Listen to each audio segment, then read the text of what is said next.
आज मी तुमच्यासोबत एक गोष्ट शेअर करतो आहे, ठीक आहे. ती गोष्ट म्हणजे माणसांना कधी जज का नाही केलं पाहिजे, ठीक आहे. कारण मी जेव्हा नाशिक स्टेशनमध्ये उतरलो तेव्हा मी नाशिक स्टेशनच्या जस्ट बाहेर आलो, बस स्टँडच्या बाहेर, तेव्हा खूप रिक्षावाले होते.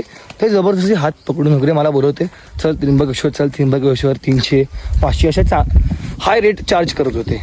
पण त्र्यंबकेश्वरला जाण्यासाठी 70 रुपये लागतात, ते पण बसने. बट ते मला बोलवते की नाही नाही तू चल चल चल, आणि मी त्यांना इग्नोर करून बसमध्ये गेलो. तो एक इन्सिडेंट झालं. आणि त्यानंतर तर दुसरं इन्सिडेंट म्हणजे बसवाल्यांसोबत त्यांनी झगडा केला की पॅसेंजरला तुम्ही बोलवून नेतात आहे. तर मला असं वाटलं की इकडे रिक्षावाले खूप खूप म्हणजे खूप विचित्र वागत आहे. तर मी ॲक्च्युली जज केलं रिक्षावाल्यांना. पण त्यानंतर जेव्हा मी त्र्यंबकेश्वरला पोचलो तेव्हा मला विजय नावाचा एक रिक्षावाला भेटला. तो रिक्षावाला इतका चांगला होता, त्यांनी मला 500 सांगितले. तेव्हा मला वाटलं की खूप जास्त चार्जेस 500 म्हणजे.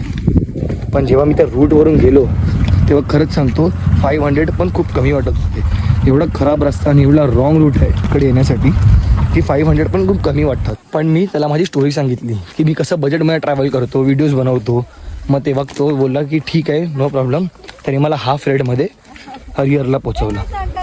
तर कधी कधी आपण एकामुळे सर्वांना जज करतो. तर असं मला वाटतं की पर्सनली आपण असं केलं नाही पाहिजे. कधी आपल्यासोबत वाईट घडते तर कधी आपल्याला चांगलं पण होते. तसं आज उदाहरण आज माझ्यासोबत झालं. स्टार्टिंगला माझ्यासोबत खूप वाईट वागले, पण नंतरला त्यांनीच मला हाफ रेटवर इकडे सोडलं.